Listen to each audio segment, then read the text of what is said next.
Okay. Welcome again, everyone. I'm Jill Summerlot, and I'm here today with my co-host Lisa Paddock, and we have the pleasure of having Lisa Rosell here. And Lisa and Lisa are going to be discussing procedural safeguards. If you have questions, please feel free to either put them in the platform on Zoom chat box or the platform Facebook chat box. And we're going to hopefully get us answers to your questions. If you have a question, please make sure that it's unidentifiable, no students' names, no teachers' names, no school names, nothing like that. Let's keep it as much private as possible. If you have a question you don't feel like you can put here on the platform, you're more than welcome to either email me or you can email Lisa Paddock as well. So at this time, I'm going to turn this over to Lisa Paddock so she can introduce to you our wonderful hosts today. Lisa, take it away. Thank you, Jill, so much, and welcome everyone, whether you're watching live or if you're watching on your own convenient time on our YouTube channel. As Jill said, my name is Lisa Paddock. I'm Regional Director here at InSource, and InSource is your Parent Training and Information Center for Indiana, and we are celebrating our 50th year as a parent training center here in Indiana. And we are so thankful and appreciative that you have joined us today. And today we have Lisa Rosell, who is the Special Education Director for Indianapolis Public Schools.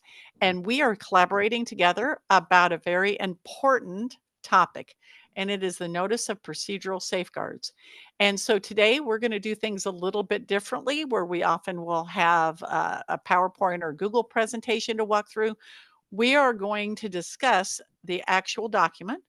And please note, it is 25 pages long, so we will not be going into detail about each of these topic areas. But Lisa and I are going to go back and forth. Jill may add into that. We appreciate her perspective so much. We hope that you'll add questions.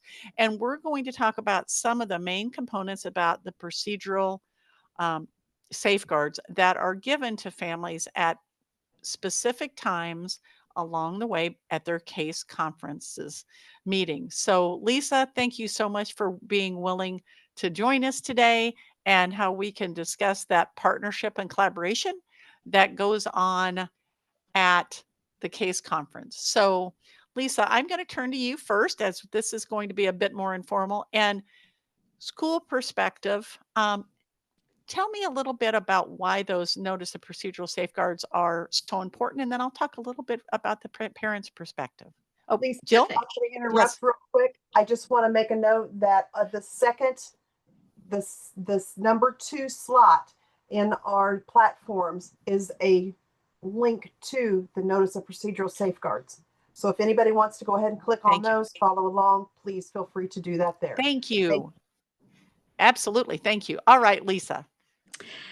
I think first I would say that they're so important to us because they're the foundation, right, of how we build trust with our families, promote transparency, and ensure equity in how we deliver our special education services and how we make decisions. And so, you know, it's the same for me, that the safeguards are the same for us, that we have to follow as everywhere else. And so it's you know, the source of truth, I guess, if you will. So you know, we take the procedural safeguards extremely seriously, because when they're followed well, they create better outcomes for students and better partnerships with families and fewer misunderstandings or missteps, you know, along the way. So we train our teams every year to lead with these protections in mind, not out of obligation, right, but more because it's the right thing to do to serve kids. So.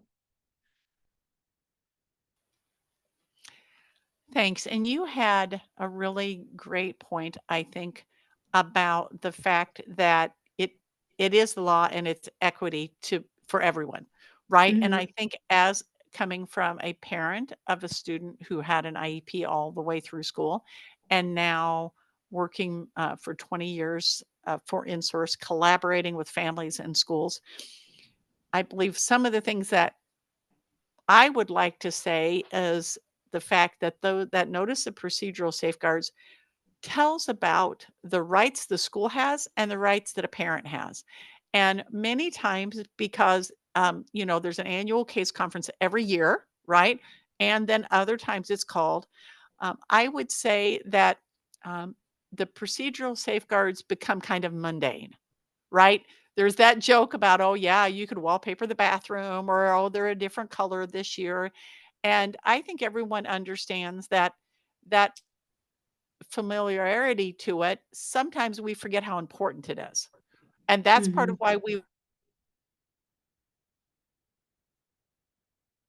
your rights are and what a parent's responsibility and rights are.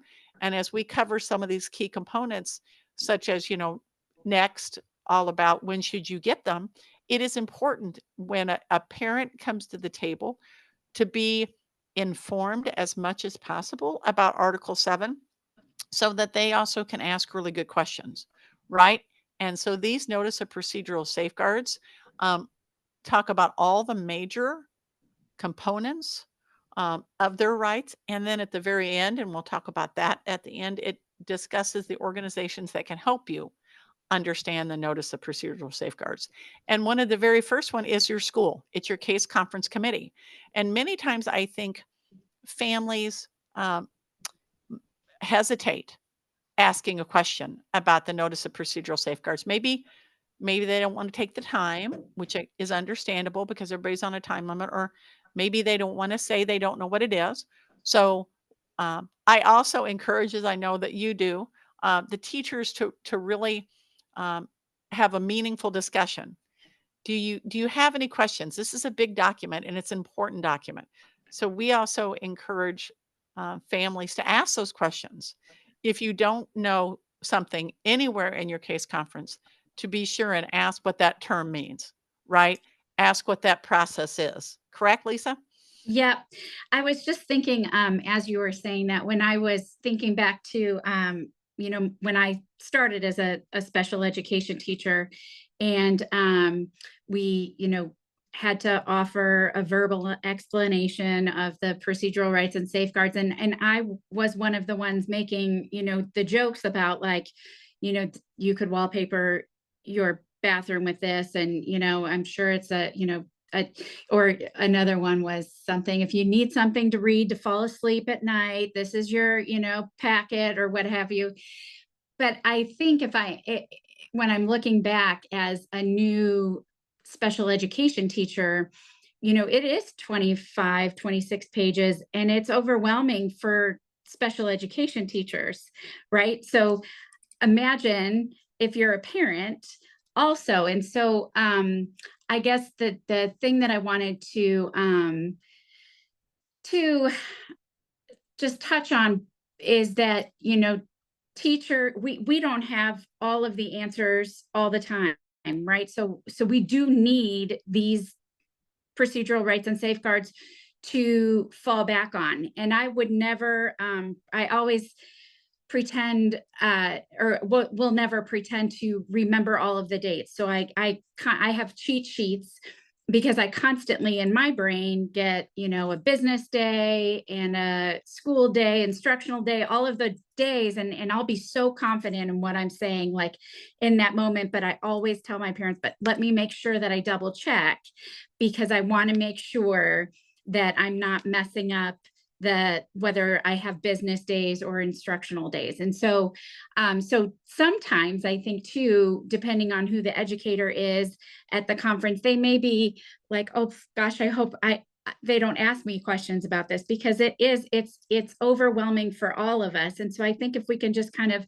level set there, and know that we're all doing the best that we can together to get through a really important but very heavy, document, then parents don't have to feel embarrassed about asking questions. The teachers don't have to feel embarrassed about asking questions. I don't have to feel embarrassed about saying, let me consult the procedural rights and safeguards, so I just think it's important to flag that for anyone that might have experienced something similar.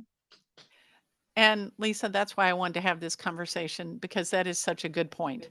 Because it is daunting. It's not only daunting for parents or grandparents or guardians, it's also can be daunting for school staff, because there is a lot in Article 7. There's a lot in IDEA, Individuals with Disabilities Education Act. And we'll just take a moment to explain that that is the national law. Our state has Article 7, which is the state law, which can do more, but not less than the federal law. And that is what the notice of procedural safeguards are. So you may have joined us and you may be saying, what are these?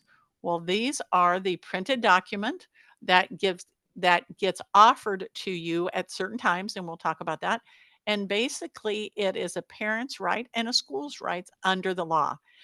And many times at that case conference, parents don't take them, which is fine, but we do encourage them at some point, take them and read over them, right? Um, and some schools even make a notice of procedural safeguards cheat sheet, a very brief description, kind of like what we're doing today, and then offer the full 20 plus page document additionally. So that does explain again the notice of procedural safeguards, what it is, and we will jump into some more discussion about it. Okay, so we've talked a little bit about what it is and why it's so important. Lisa, can you speak to the times that a family should be able to expect to get that notice? Now, they can get it anytime they want also, but here are times they should expect it. Yep. So the school is required to provide Yes. it on certain occasions. And so if I forget one, I'll lean on you to, Yep, I've got it pulled up here. That's fine. If my memory, well, we can see how my memory serves me. So so at least once a year at the annual case review, the first time your child is evaluated for special education, you should get the 25-page packet. Of course, anytime you request a copy, if the school is proposing a disciplinary change of placement, you need to be sure that you're receiving that from the school. The first time you file a complaint with the state or a due process, the school needs to respond by sending you a copy of your procedural rights and safeguards. And then when a student is exiting services due to graduation with a diploma or aging out, did I forget any? Nope. I think those are all the ones that I have, and this does not even list the exiting out, though I know a lot of times they will give that. But nope, you did a wonderful job. And I do also want to point out, because this is our kind of conversation today, about the fact that special education has a lot of dates and a lot of acronyms. And I do the same thing. I feel like I know whether that's a calendar day, a school day, or a business day, but I always go back and look. And I encourage parents to go back and look, because one of the things about Article 7 and about learning this alphabet soup, which we're going to talk about next, all does have to do about their timeframes. There's 50 days for this, right? And But what they're 50 days? Are they yeah, instructional or are they exactly. calendar? And so Business. that is why asking your teacher of record, your special ed director, calling your in-source special education liaison, getting online on our website. And you can also look at our parent-to-parent guide document, which is a family-friendly document that we've created in English and Spanish, kind of a companion to DOE's Now my brain isn't thinking, just like you. Um, DOE's navigating the course. Thank you. I Wow. was just My brain just went blank there. Sorry, folks. And so our parent-to-parent guide document is exactly what it sounds like. It helps make it a bit more understandable. But special education has a lot of time frames. It has a lot of acronyms.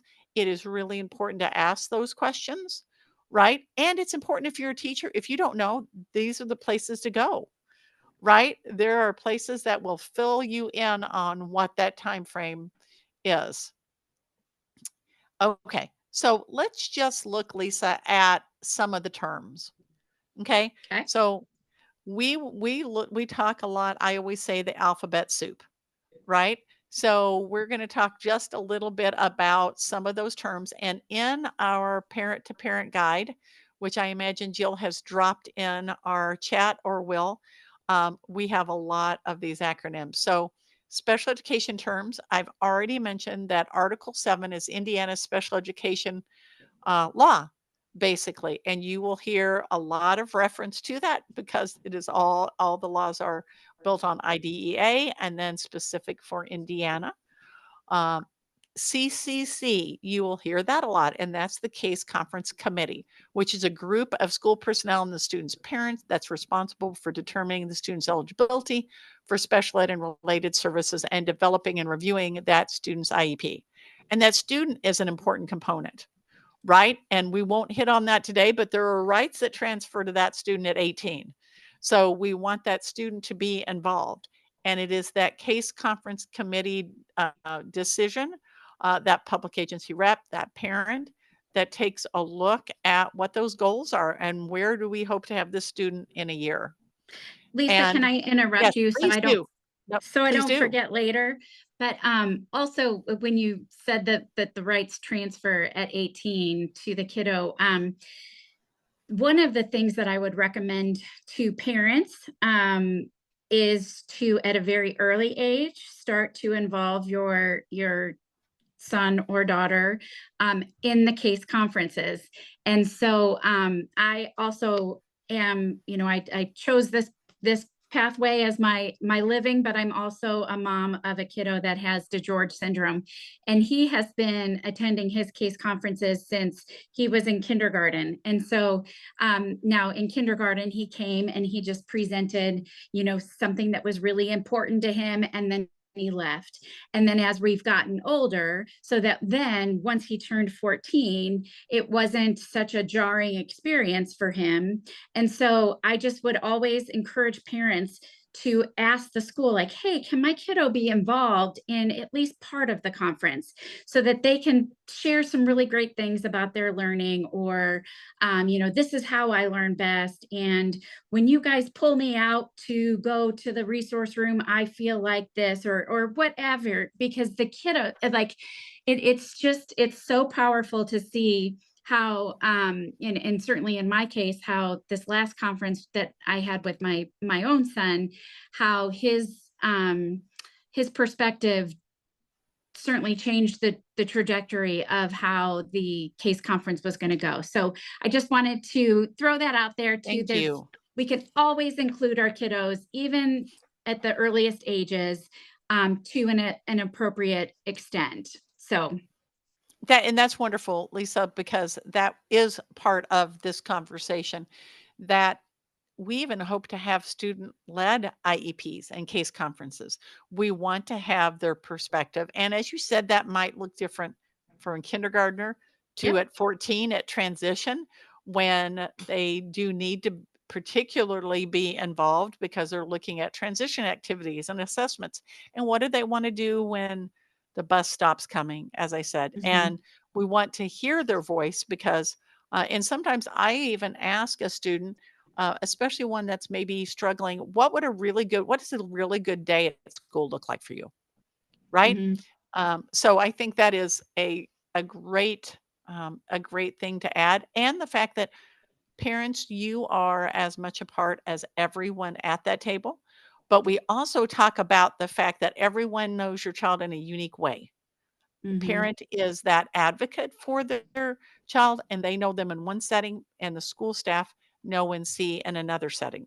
So we want to come together, even at the times we might not see the same, right? There might be disagreement, for it to be a respectful process and to acknowledge that everyone um, sees this student in a little bit different light.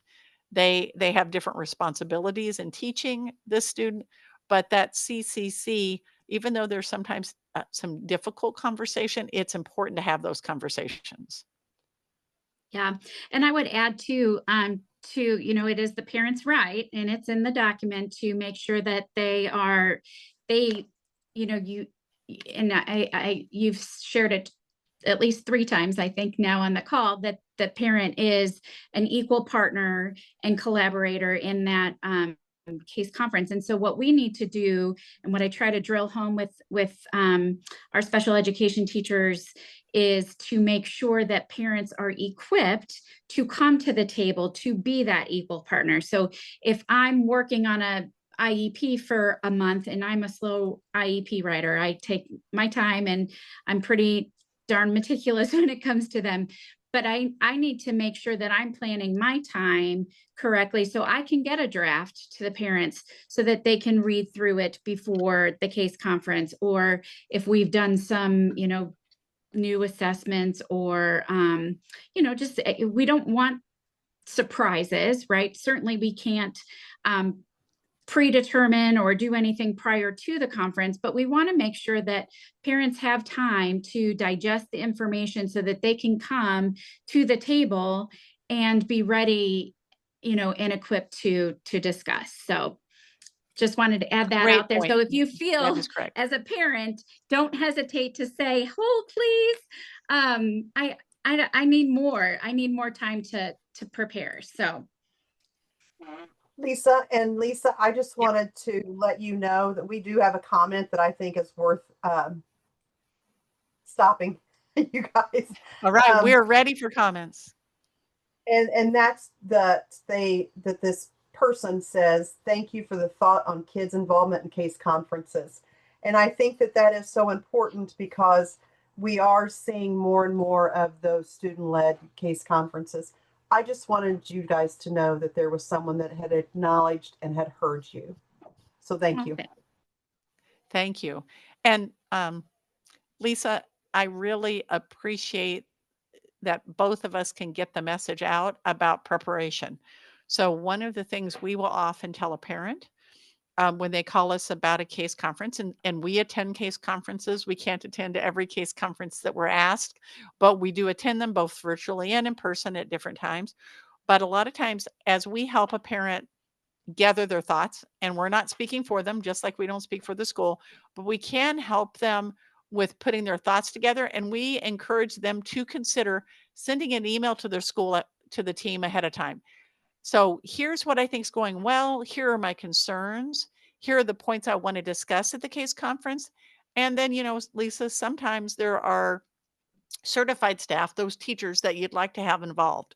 And if there's somebody really important that is a certified staff, because maybe that is the English teacher, or maybe it's the PE teacher, and putting that in the email to say, I know that schedules are difficult, but could Mr. or Miss so-and-so please attend, and let's make sure that we schedule it on a date that they can be there. Because sometimes that is absolutely necessary. And by putting it out forward, then a lot of times the school has the ability to try to work with schedules so that that desired person can be there. Yep. And because that way we build in enough time for that student to make sure that they have the time to help lead it or contribute to it. So it is truly supposed to be a collaborative process. And as you said, if a parent feels, hey, this is going too fast or I'm not part of it, it's really good to email and say, hey, this is how I'm feeling. Could we take a step back? Could we put this off for a week? And there are time frames, and sometimes schools will have to say, no, we have to have it by this time. But being an active participant is vital. Yep. Okay. So you already mentioned day. So day can mean calendar day. means a calendar day unless specifically indicated as a school instructional or business day. And a lot of the time it is an instructional day.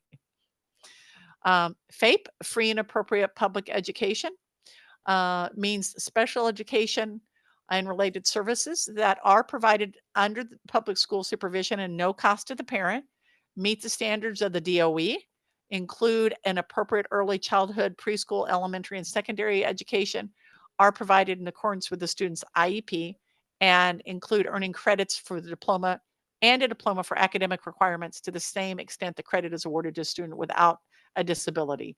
So sometimes there's a lot involved in FAPE, right?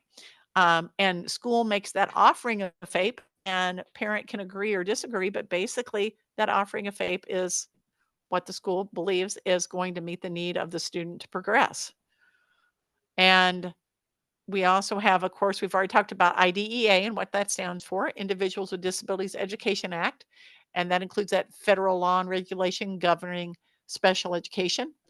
And part of what this is all about, the IEP, that individualized education program, where that plan is written and developed and reviewed and revised by that case conference committee, describing how the student will access their general ed curriculum, and special ed and related services. And we even touched on transition IEP for a student who'll turn 14 or enter the 9th grade. And then student with a disability. So that means a student who's been evaluated in accordance with Article 7 and determined by the case conference committee to be eligible.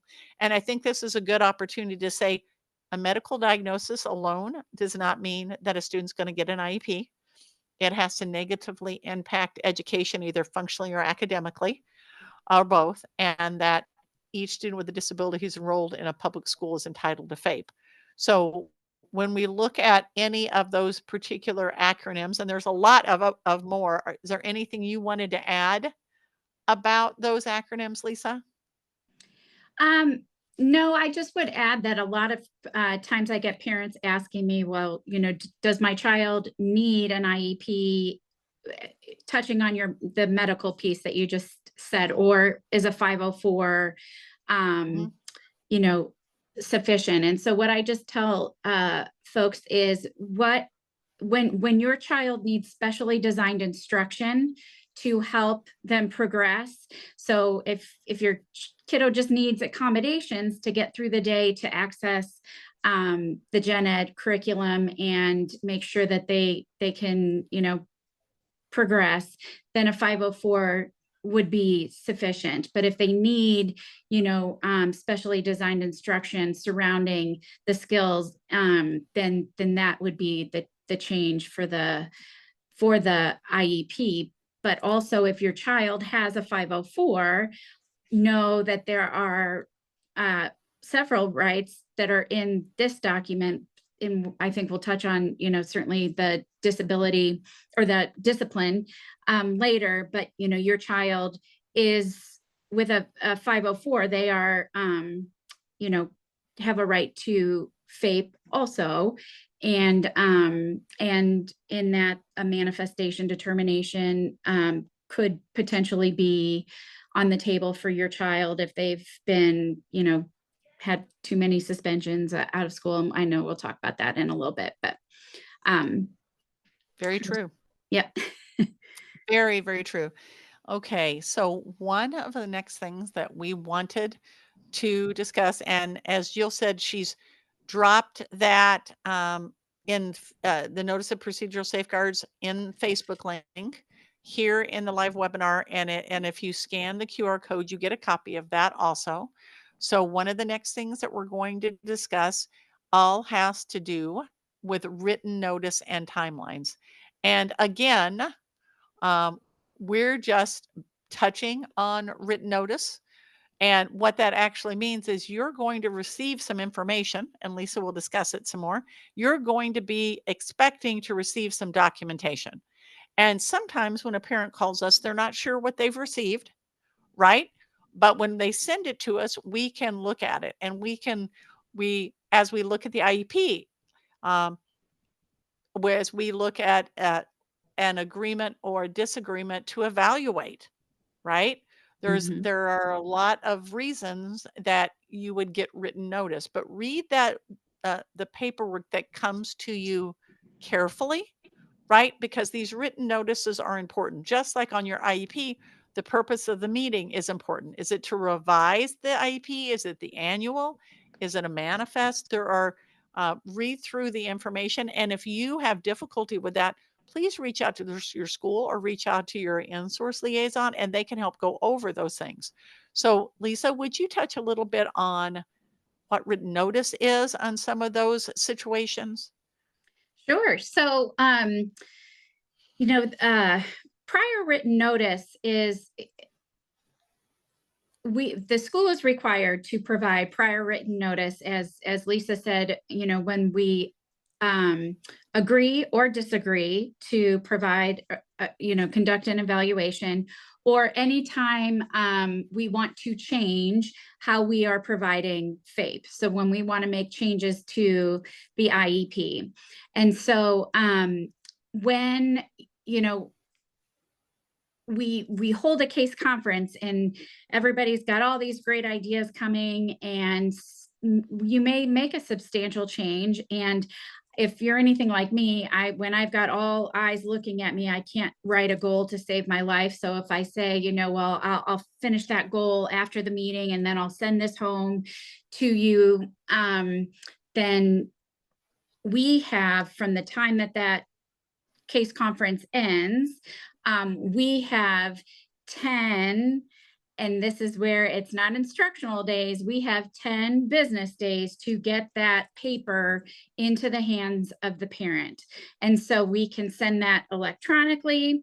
We can hand deliver it. I've done that before when we've been really crunched for time, or you can mail it, but it should be a finalized copy of the IEP, and all of the changes that you talked about in that case conference should be reflected in that IEP.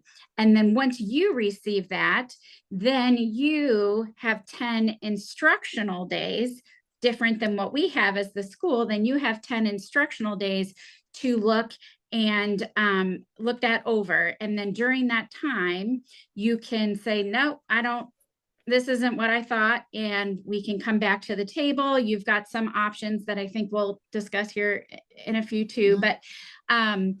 But if the paperwork comes home and the school hears nothing for 10 instructional days, then on the 11th day, the parent or the school will then put that IEP into place for your child. So,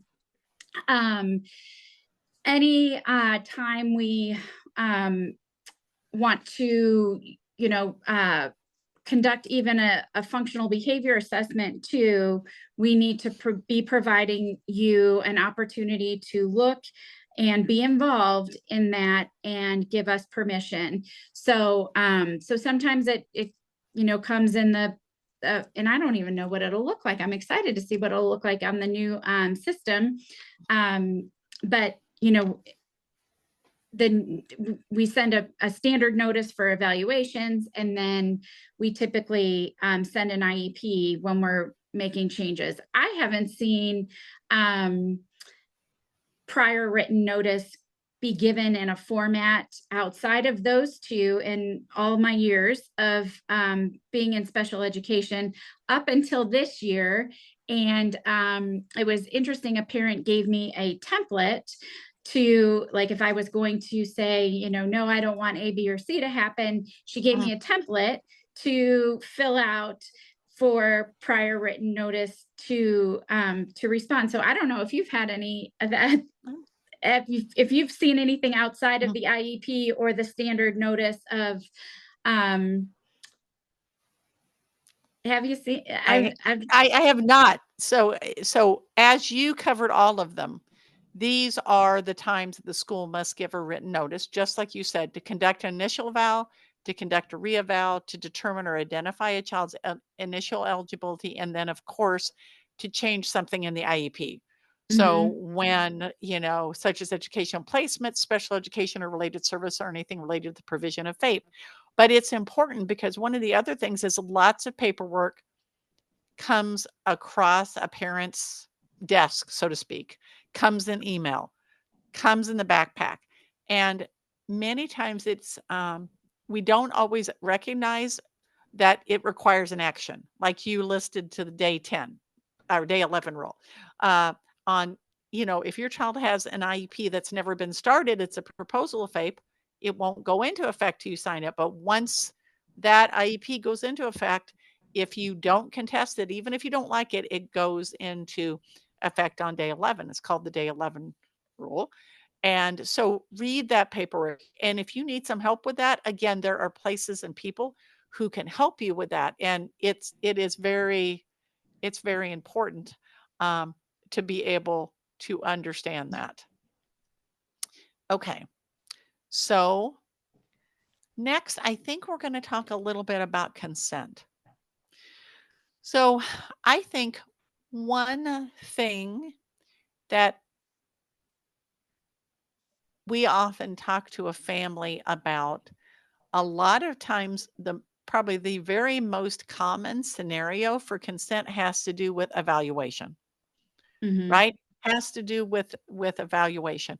So when we read over the 13 areas of eligibility with a family and we say, now you have a concern, you could verbally ask a certified school staff, but you may want to put that in writing and then share what your concern is. Maybe you know what area of eligibility you'd like evaluated, but maybe you don't. So for this, we talk about informed consent. Okay. And it means you are fully informed in your native language and other mode of communication of all information regarding action or activity to which your consent is sought. You understand and agree in writing to the action for which the school is asking the consent, and the document asks you to sign, and it includes a description of that activity. So in general, part of what we talk to families about in consent is things like a school can only evaluate for what you give consent for. So when you send that email, and maybe you don't know what area, because that can be confusing, what area, you can just share with them, here are my concerns. His or her focus, emotionality, grades, or several of these. And then they can say what areas to the school disciplinary team or the school psychologist, what areas do you think we should evaluate? But when it comes down to it and you are given that consent, you need to read the consent. And if it doesn't have everything on it you're thinking, or maybe it has more, you need to ask the questions. Oh, I see here we're evaluating Sally for other health impairment, but I also thought we were evaluating for autism, or we were evaluating for learning disability. And at that time, that school psychologist or whoever on the multidisciplinary team is doing that call can have that conversation, right? And a parent can ask for those areas, and sometimes a school will turn down one area and say yes to other areas, right? Sometimes they say no, but then they have to give a reason for that also, and there are steps you can follow. But in general, when we're talking about consent, there are times that consent needs to be signed, but the consent for an evaluation is what is often the discussion, right? So when you get that, look to see, does it have the areas of disability or eligibility, I should say, under Article 7 you were thinking? And if not, ask that question, because schools cannot evaluate for an area they don't have consent. That might be a consent for a functional behavior assessment, right? There's a variety of times that needs to happen, or maybe a change of placement. But informed consent is important, and you need to understand what you are signing and the fact you have the ability to revoke that, but that also comes with some actions that will happen that the school would need to do. So Lisa, could you speak a little bit about consent and perhaps how you explain to the school staff about trying to ensure that families know what they're signing, or even know sometimes they didn't even realize there needed to be a consent signed, so they're waiting for something else. Yeah, we try to make sure that we hit all of the spots, but I want to thank you, Lisa, for, reminding our parents to make sure that if it isn't something that you thought, to make sure that you ask a question. And what I have seen several times this year is parents provide consent to, let's say, test for emotional disability, but parent really thought we were looking at autism. And so if autism doesn't get on the form, and then you hold the case conference, we're of course only allowed to test for eligibility under emotional disability in this case. And then if the school believes that the student isn't eligible under emotional disability, and the parent wants to, contest, and the school is required to pay for an outside evaluation, if that's the case, but we will only do it for an emotional disability. So we wouldn't add on to that. So it's really, really important that everybody is on the same page about what we are looking for, what we are, testing for. Did I say something wrong? No, I just saw something in the distance that I needed to deal with, and it's all Okay. taken care You of. made Sorry, me not you at all. nervous. No, not you at all. Sorry about that. Understand. So, yeah, that's what I would add about that, is to just make sure that we are all looking at the same things for the evaluation process. That is good. And I'll read over those 7 circumstances. And sorry, sometimes on our virtual platforms, we have a variety of things that happen at the same time and we have to shut them down. So sorry about that. Didn't mean to alarm anyone. So the school must obtain your consent in the following 7 circumstances: before your child's evaluated for the first time, before the school can provide special education and related services for the first time, because you can be offered it, but if you don't consent and sign the IEP, it doesn't happen. Before the school reevaluates your child, unless the school can demonstrate that it's taken reasonable steps to obtain your consent, but you failed to respond. Before the school can access your child's public benefits or insurance program or private insurance proceeds. And 5 is before the school can release your student's educational records to officials of any participating agency that's providing or paying for transition services, or to invite to the CCC meeting a representative from any participating agency. Okay. Number 6, before the school district of legal settlement and the school district where the non-private school is located can exchange information about a student who's unilaterally enrolled in a non-public school. And 7, before the public agency representative, teacher of record, general ed teacher, or instructional strategist may be excused from attending and participating in all or part of the case conference meeting. So as we said, there's some that are more common, right? As far as that, those evaluations and those things. And additionally, I would add one thing into that number 7, Lisa. I encourage schools, if they're to make sure that when there are people who are going to be excused, as much as possible to send that notice ahead of time, because a lot of times parents don't know someone's going to be excused. So those are the 7 times that consent must happen. But one of the biggest things is just to ask the question, what is this for? What am I signing for? Right? What does Yeah. this actually mean?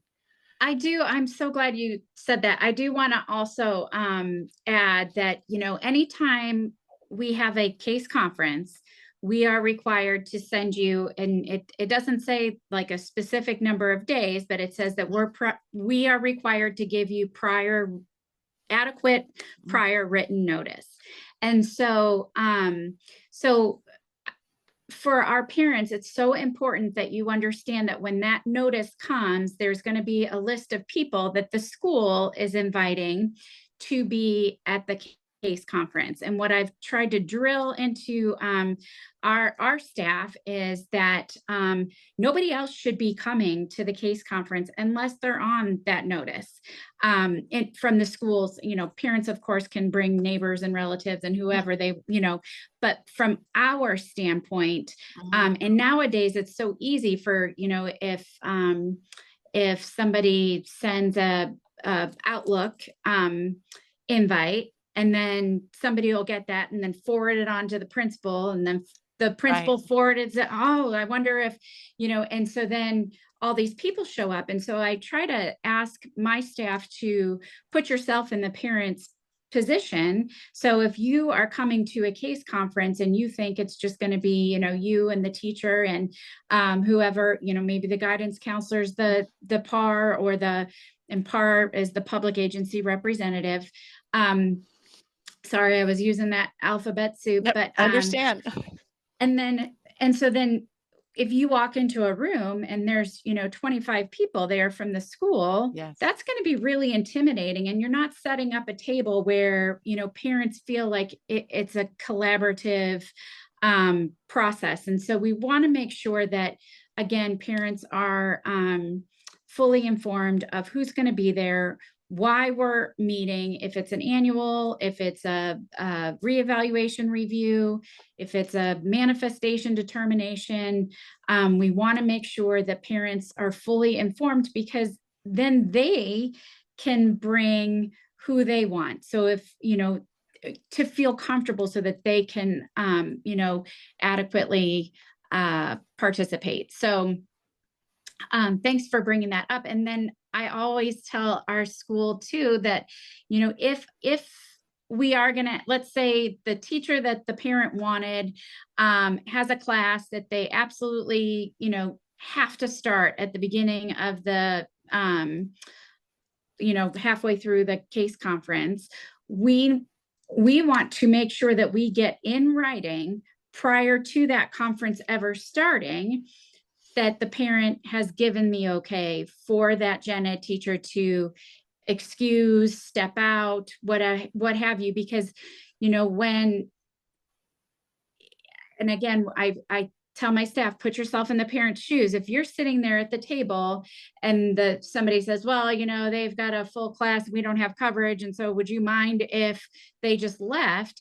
Well, what are we expecting the parents to say? Yes, I do mind, because that's putting our parents in a bad spot. So we want to make sure that if that is going to be the case, we're thinking about that ahead of time, because this is the most important meeting for their child. And so, we just want to make sure that, everybody's aware Absolutely. that if the principal's there and then they get an emergency, you have to pause. If they're the PAR and they need to step out, certainly they should. And then if they have to come back in and say, what, you're not going to have my full attention, we're going to have to reschedule.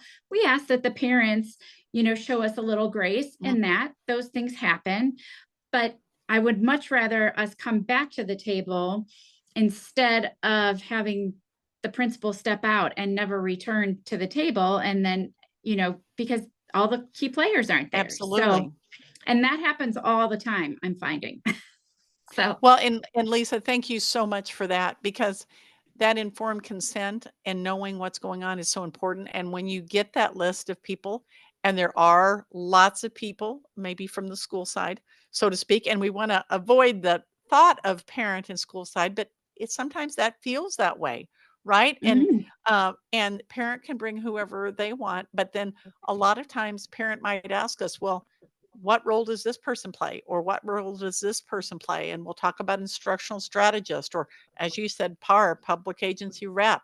Sometimes they've never even met someone that's invited. And so I I feel like it is helpful if that teacher of record will explain why, maybe if there's somebody they don't know, why they're there, right? Because a lot of times that could be helpful if they have the chance to say, this is the instructional strategist in an email. They're going to be there today in order to help, discuss some of the reading strategies or whatever.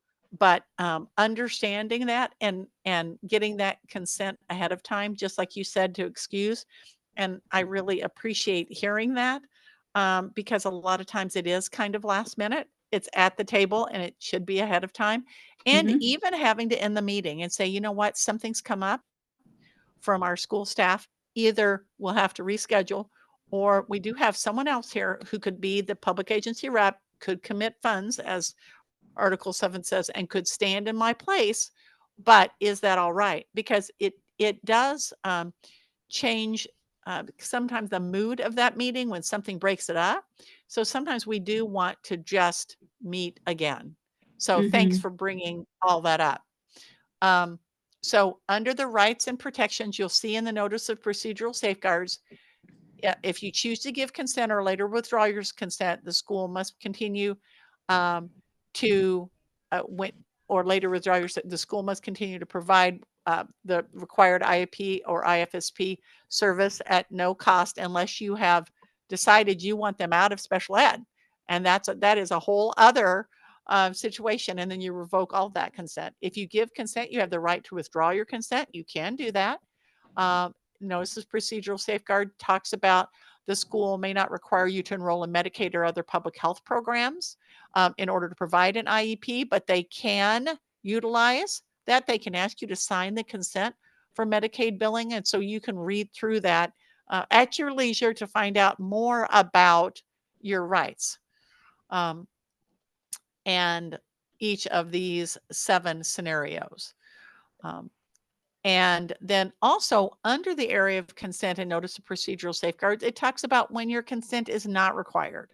And that's important too, because there are some times when schools can look at existing data and they can do things, and consent is not required. And that's one of the first things listed on notice of procedural safeguards. When the school reviews existing data or information as part of an initial evaluation or a reevaluation, and sometimes that even happens with just behavior plans, right? So you'll see when the school administers a test or other assessment that's given to all children, right? Unless consent is required. And the teacher or specialist administers a screening instrument to deem appropriate instructional strategies. When progress monitoring data is collected for students participating in a response to intervention, and when the school proposes to change your child's identification, placement, special ed related services, or provision of FAPE. So sometimes the school will come and say, we do not feel we can meet your child's need without changing something substantial. So there are times when a parent's consent is not needed, and then there is a dispute process to that. So if you want to read more about consent, I won't go over all of those, but you have rights under that. And sometimes you do change your mind. And additionally, there are things that are outlined in what happens in that scenario where a parent and a school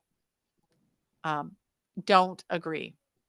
So we're going to go to FERPA, Lisa, and talk about the Family Educational Rights and Privacy Act of 1974. And we don't have to spend a lot of time on that, but I do think it's important because uh, people are often uh, a little confused about that. They're a little confused about being able to request their child's educational record, which they can do.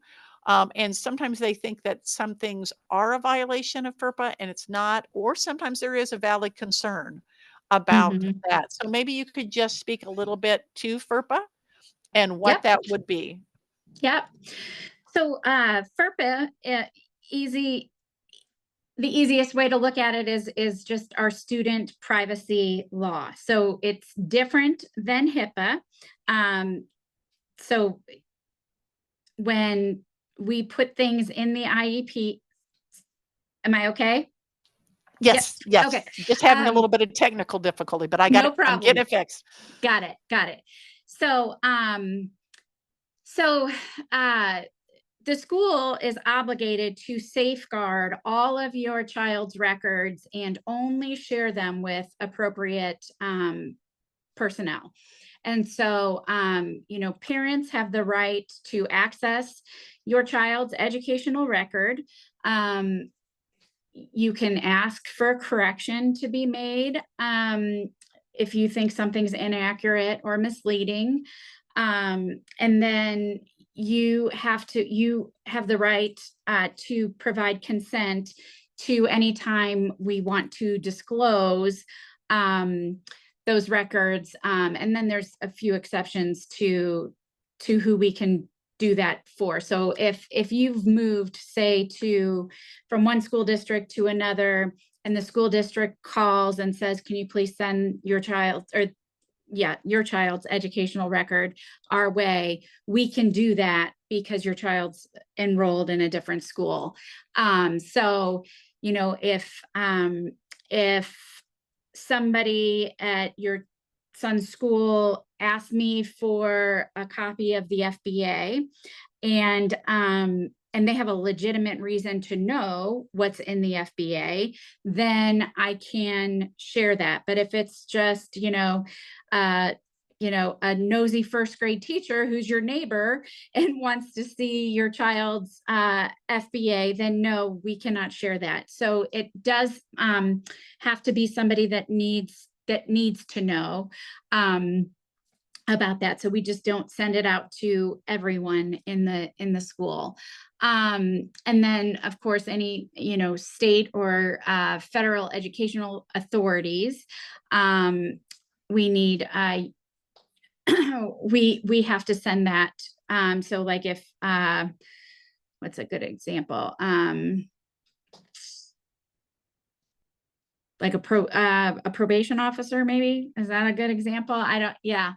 And then in an emergency, if it's something that, if it were a life or death situation, we had the magic answer in an IEP or something like that, we would, of course, want to do that. And so what is considered an educational record is probably, it is a loaded question. So, report cards, anything with your child's name in it that is like shared. So if I am in a case conference and I'm just writing on a Post-it note, something to remind me to look at later, that's not necessarily an educational record. But if I write that down and then I, pass it over to Lisa and say, hey, do you like this idea for a goal and for accommodations and and then she writes on it and then passes it back to me, then I would argue that would be, because it's shared information. IEPs, evaluation results, behavior data, disciplinary records, emails that identify your student, anything that essentially has your child's name in it, and that is shared amongst other folks, and it's not, the teacher's personal notes, is considered an educational record. Did I forget anything there? I don't think so. No, I'm Okay. going to ask a difficult question just because parents ask it all the time. Schools handle it a little bit differently, but it's an issue all across the state and the country. So when a student gets in a fight, parent wants to see that video. Some schools choose someone that's in the school, like the bus driver, if it was on the bus, or the superintendent, to look at that. Sometimes schools will share that if it's part of a disciplinary action and they, blur out other faces. I know that's a hard one to speak to, but is there a sentence or two that you usually maybe speak to if there's a fight or something like that, and maybe a parent wants to see a video of something? Yeah, so I've seen it go both ways. If they can blur out the other children's faces, then I have seen, but sometimes it's just too difficult to do that. If it's just your kiddo, then that's typically, and we have the video, then that's typically not not an issue. Not an issue. Easier. But what I will say though to that is, what I get more of is, most of my parents have already seen a video because their kid has given it to them. So that's true. It's on social media by the yeah, time it comes to you, right? Yeah, but parents are often wanting to know, well, my son got 3 days of out of school suspension. My daughter has to stay after for such and such. What happened to the other student? And so just know that we cannot discuss, disciplinary measures of any other children, just like I can't, discuss what is, what your child receives in terms of any disciplinary action. And so that I see a lot more than rather than, can we look at the video? Although that does happen, but.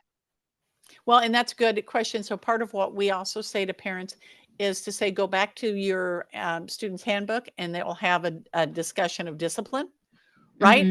Yep. And what that process is, and have that discussion, which actually leads us into discipline at this point.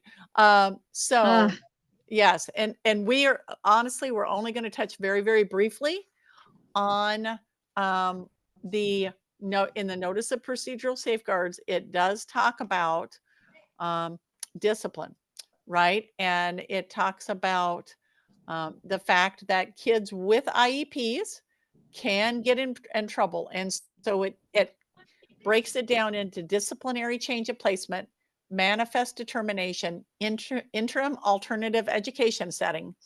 And those will often include things like drugs and weapons and serious bodily injury. And there is actually a definition for serious bodily injury. And so, Lisa, do you want to speak just a little bit? We know that suspensions and expulsions can be challenging. On our website, we have a document about a discipline graphic that talks about manifest. Do you want to speak just a little bit to that discipline area of manifests and what that looks like, and that possible change of placement? Yep. So first, I think it's important to flag that, schools do not have to, on our end, we do not have to worry about any removal. So any out of school suspension, or in some cases in school suspension, if your child cannot participate in any of their educational services and things of that nature, we do not have to worry about the first 10 days of that. We are, I call them FAPE-free days. So we have 10 FAPE-free days that, you can suspend, and the school doesn't have to worry about any type of instruction happening. And they're going to be okay, and they can do, what they need to do. I tell principals to use those 10 days very, very wisely. So it's not advantageous, right? To if a kiddo gets into a fight, when we remove them, I would do a shorter removal for a student with a disability, not because exclusionary discipline. I won't go down that rabbit hole, but it's, it's more important to me that we're teaching the child, what went wrong, how it went wrong. But I also do understand that it's very important to not then have a child show back up in a teacher's class the next day if something, terrible happened and whatnot. But in that, to make sure that there are some teachable moments every time a child is removed, that those are getting documented. I will also say that if the school is calling a parent and saying, oh, so-and-so is really, off his game today, and, if I were you, I would come pick him up from school. It's not a suspension, but I would go ahead and come pick them up from school. I would be very cautious as the parent to just all of a sudden agree to that, because schools, that is a removal. When you are being asked to come pick your child up because of behavior, that is a removal. So, and I would also try to track somehow, if you're a parent, try to track somewhere those days, because sometimes they don't get calculated in Power School or whatever SIS, I don't know what other school districts use, but we use Power School. That and so be checking all of those things. And if something looks kind of wonky to you, make sure that you're staying on top of that, because your child has a right to be educated and be guaranteed FAPE. And so when we are going beyond those 10 days, then we have to talk about, whether or not we as the school are making this a disciplinary change of placement. And if so, then we need to have a manifestation determination case conference to determine whether or not the behavior is related to their disability or not. And so that comes on, day 10, 11, the manifestation determination. Also, well, I'm not going to go there. We don't have enough time for that, but sorry. Well, and we might talk a little bit about the 2 questions that a manifest. Yep. Because. Yep. So the first question that we ask is, was your child's IEP being implemented as it's written on the day or during, the incident? And so I just, at a principals meeting last week, I told all of the principals, if a student wasn't provided their extended time on a math test, that's not actually, that's not all the time. I don't want to talk, going to cause them to then go down the hallway and get in a fight in the bathroom. So yes, their IEP was not being implemented as written. Yes, that's a problem, and we need to address that on the school side. But was that the direct cause of the child getting in, or doing whatever the behavior was that caused the kiddo? But like, let's say if your child has a 1-to-1 or a behavior plan, and then that wasn't being implemented, and then the behavior happens, then those things would. And so we need to make sure that we're taking account for what we are required to do as it pertains to your child's disability and the behavior that occurred. And then the other one is, does the behavior have a direct and substantial relationship to the disability? So, if your student has a specific learning disability, so they really struggle in reading, and something occurred, at a Friday night football game that's on school grounds, and, then that likely, I wouldn't say that, but that would be really hard to kind of relate those things together. But it's really important that everybody come together and talk about, though, also that it's how the disability impacts their. So let's say that a kiddo has I like to use this example. So if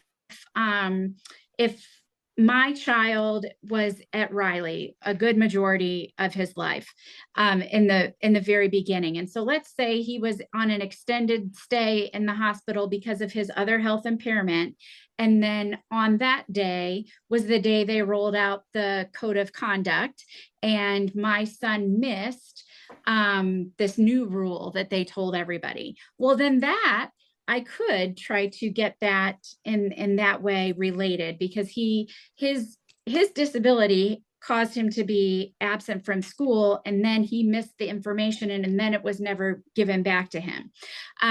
So I'm extreme, of course, but it's just a different way of looking at that. Another, if we've got a kiddo that loves to pull the fire alarm, I used to have a student Right. in another district who loved to pull the fire alarm, because when he pulled the fire alarm, everything happened. All the kids started Right. moving in one direction, and it was just sensory.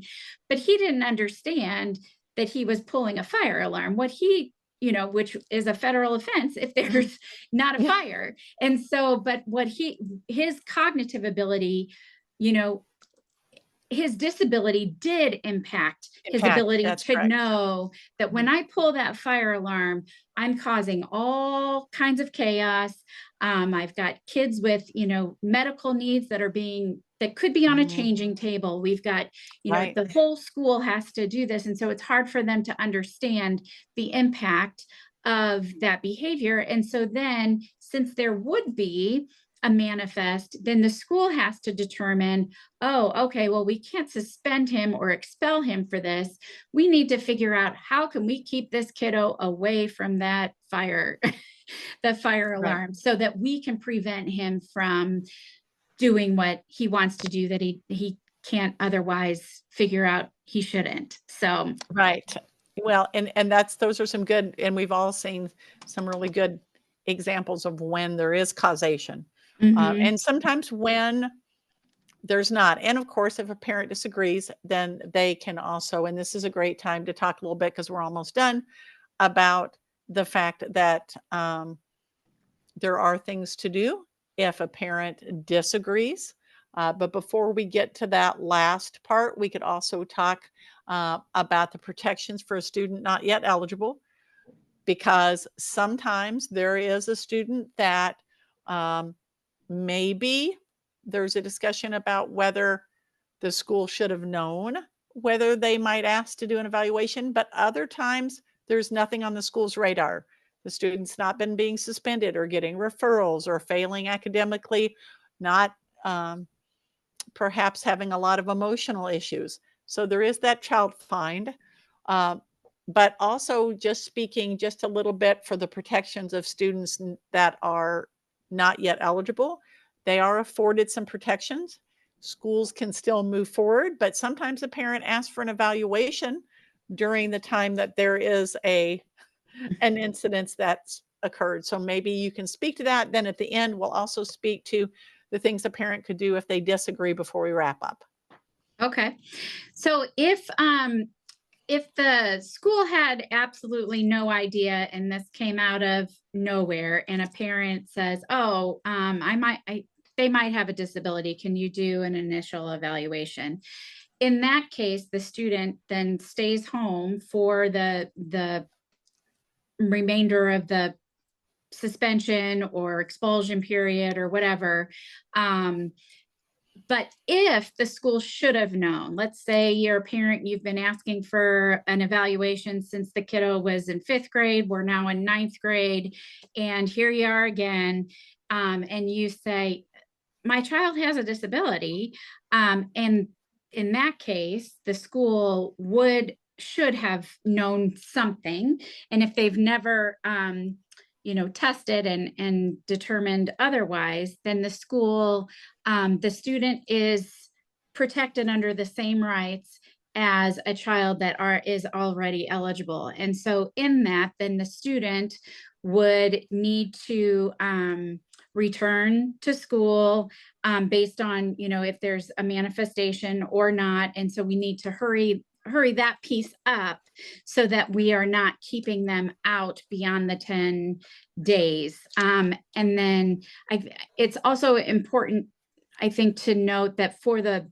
big three that you said before, so if a child brings a weapon, if the child is in possession of drugs, or if the child causes serious bodily injury, then there's a 45-day interim alternative educational placement that we can place a child in that, protects your child, the kids at school, the staff at school, while we source and figure all this stuff out. So it removes the child, whether it doesn't matter if there is a manifest or if there isn't a manifest. The important thing that I want parents to know is that your child should still have a manifest, even if it's one of those big three. But just in this case, it doesn't impact whether or not they come back or not. Now, there can be times where a student may return and they don't have to sit out the entire 45 days. But what that does is it just buys the school some time to figure out, do we need to put, another arrangement in place? How can we keep everything safe and running smoothly for all? So I did want to note that. And you're frozen on my end, Lisa. I hope I'm not frozen. I don't know. You're not frozen, Lisa. Okay. Somebody's frozen. It's not me. Yeah, Okay. It looks like Lisa has froze. Yeah. Yes, I think we're back now. Okay. That's one of the Hi. things about the technical issues. And Yep. yes, Lisa, you were right, talking about there can be an alternate ed setting during that time, especially for those 3 big drugs, weapons, serious bodily injury. But Article 7 says, but not more than 45 days. And then, So if your child is put on homebound on day 46, or as you're getting closer to the end of that period, you want to make sure that you're holding a case conference, what's going to happen on day 46, because the school just can't leave your child on homebound for the rest of his, we've got to figure out right. something else. And so sometimes, parents just don't know. And they're like, well, they said that homebound is it. So we came back, had a 45-day conference, and now he's going to stay on homebound. And that is not what the law says. So that's often misinterpreted. So. And when a student's on homebound, one of the things we talk about all has to do with, are they working on skills that got the student in that situation? So Yep. do we have goals that are reflective of teaching those skills? So before we go, and I'm so thankful that everybody's had an opportunity to I hope, tune in at some point and learn about procedural safeguards. If a family disagrees, there are things that they can do. So if they feel that there's a procedural violation, kind of like I often will say, like a speeding ticket going, 45 and a 30, you feel that speech services weren't given for 30 minutes twice a week, they could file a complaint with the special ed department at DOE. We always encourage the families to call the director of special ed first to have a discussion, because many times the special ed directors can help fix what the problem is. They do not necessarily know about it. And we make that point. And complaints could also be for things that are bigger, like not being able to access FAPE, but a lot of times it's a procedural violation. And then there's mediation, which is voluntary. And a mediator is given, and that mediator does what you think, mediates, trying to come up with an agreement. Or then, of course, there's a due process hearing, and that's a legal proceeding. And again, anything that can be done to solve that problem, that issue, that concern at a lower level, we really encourage families to take it to their directors. That does not mean it will be always fixed there. School can have one perspective, family can have one, but many times directors don't even know what has occurred, right? And so those are part of the dispute process, which is listed in Article 7, which is listed in Navigating the Course, which DOE is updating to reflect the revisions in Article 7, and in our parent-to-parent guide. So Lisa, what do you have to say as far as the dispute process? Those are some of the things that are laid out for families, right? And maybe you want to speak to those before we wrap it up. Yeah, I appreciate the call out to call the director of special education in your district, because like you said, we often don't know, and when we see it, we do want to fix it.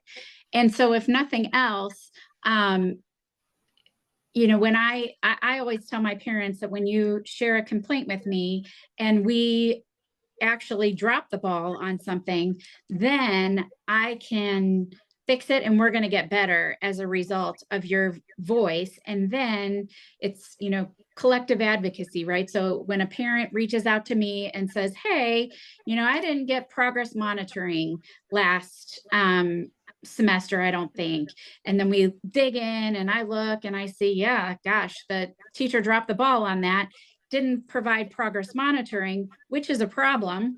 And so then I can dig in a little bit. And then if I need to put a standardized procedure in place, or maybe it was just that the teacher of record was having a hard month and it was just, and it was just an accident. Those things happen too. But if it is, something that we need to do system-wide or school-wide or what have you, to make sure that it's not happening for your child and any other child, it's just important that we know. And often the complaint investigators will tell you that I'm harder on the staff that, when I find that, anytime somebody files a complaint, then I've got, I think it's 7 days, or 10 days, something like that, to 10 days. okay, to get an I told you I'm bad with days. To get Yeah, that's fine. to get an agreement. And so I might put together this form and say, okay, well, we will do, to address this, we will, provide professional development to the entire staff around procedural rights and safeguards for students and wherever we fell short. And then I may recommend several other things. And so the complaint investigators will often joke with me that I am harder on, I make more work than sometimes what they would. And it's gone both ways, I'll say, but to be fair, but yeah, so we try to collaborate, to work together so that, that our relationship also still stays intact too. Anytime that there's, a complaint filed, it severs our relationship in such a way that,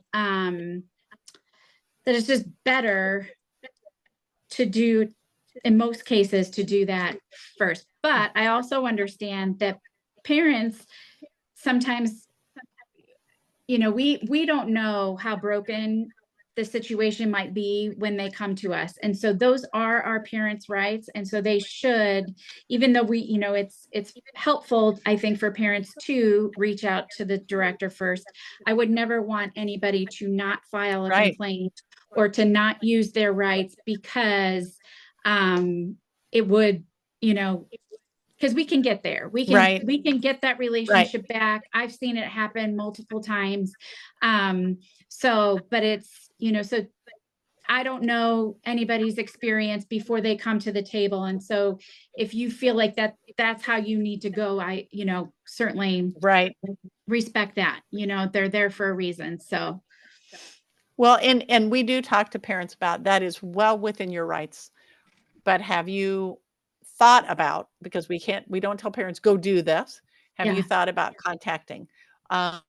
Because if you can solve it at that earlier level, it's easy. And many times parents think the directors know about it. And sometimes they do, and see things very differently, and a complaint is filed. And then the Department of Ed has to be the one that decides, is there a finding against the school for that? And that's what the process is about. And that whole process can be found through iChamp on DOE's website. And so that is the dispute process in Indiana. And a lot of times parents will also simply call another case conference and let the school know that they're concerned. They feel that these things haven't been dealt with. So at this point, we've covered a lot of the major points. This has been excellent. We've had a few little technical difficulties, but we've made it through and in our setting. So I want to thank you, Lisa, for joining us today. And of course, we have Lisa Rosell, the Special Ed Director at IPS, Indianapolis Public Schools. I'm Lisa Paddock, and I am here with InSource, and that's Indiana's Resource Center for Families with Special Needs. And we're the Parent Training and Information Center for Indiana. And we want everyone to know that they can find their special education liaison by going to our website and clicking on Find Help and putting in their zip code. That will give you the information for your special education liaison.